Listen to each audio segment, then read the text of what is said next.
دیکھیں پہلے آتا ہے دو تین باتیں آتی ہیں اس میں کہ فنڈامنٹل رائٹس کہاں متاثر ہو رہے ہیں اے جے کے کی حدود میں لوگ رہنے والوں کے. وہ وہاں کشمیری بھی رہتے ہیں, اگر ہم ڈیوائڈ برادری کریں سارے لوگ رہتے ہیں, ویسے ہم ایک ہی لوگ ہیں. کہاں متاثر ہو رہے ہیں یہ وضاحت نہیں ہو پاتی.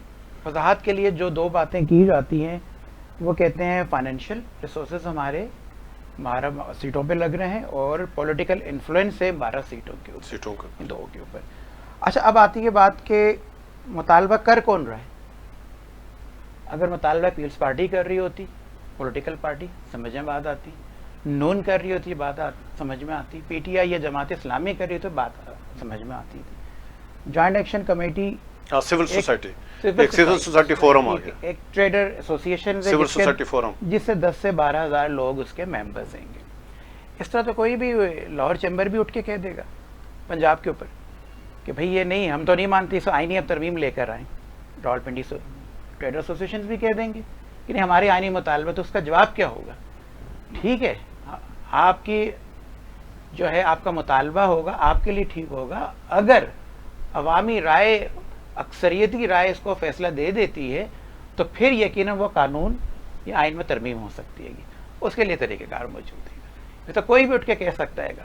اچھا اب آتی ہے آپ کی بات یون کی پوزیشن کی بات کرتے ہیں. ہم آتے ہیں کہ یعنی جو اقوام متحدہ کی قراردادیں ہیں, یعنی مسئلہ اس کو ہم تو نتھی کریں کہ مسئلہ کشمیر سے ہے. یعنی یہ جو سیٹیں ہیں اگر ان کو کہیں اس کو ختم کیا گیا یا اس کو چھیڑا گیا تو اس سے مسئلہ کشمیر متاثر ہوگا, خدشہ ہے متاثر ہوگا. تو اس سے لنک کہاں ہے مسئلہ کشمیر؟ دیکھیں مسئلہ کشمیر بالکل لنک ہے, آزاد کشمیر کے ساتھ بھی لنک ہے, گلگت بلتستان کے ساتھ بھی لنک ہے.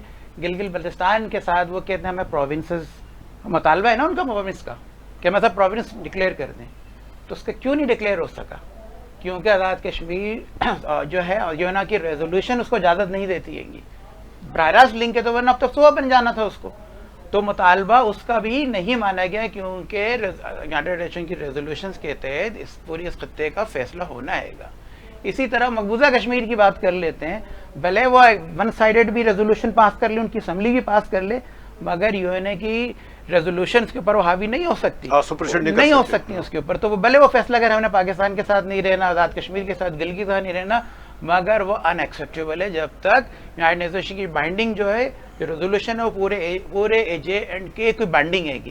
تو وہ جب تک انفارچونیٹ یہ فیصلہ پرولونگ ہو گیا, اگر یہ تو چند سال پہلے ہی ہو جانا چاہیے جس طرح سب 50 کے دہائی میں مسئلہ حل ہو اتنا نہیں ہونا چاہیے تھا. 50 کے دہائی میں ہو جانا. اگر اس کو ہم چھیڑتے ہیں, گلگت کو صوبہ بناتے ہیں, تو ہم اس اکائی کو چھیڑ دیتے ہیں. نہیں, ہم اسمبلی نشستوں پہ آتے ہیں. ماجرین نشست, ابھی مسئلہ ماجرین نشستوں پہ ہے کہ ماجرین نشستیں ختم کرنے سے مسئلہ کشمیر پر کیسے اثر پڑے گا؟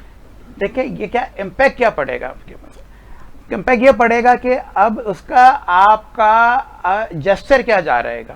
یہ 12 سیٹیں یہاں پہ وہ ایکسیپٹیبل نہیں ہو رہی اے جے کے, اس کے اندر درار پڑ رہی ہے.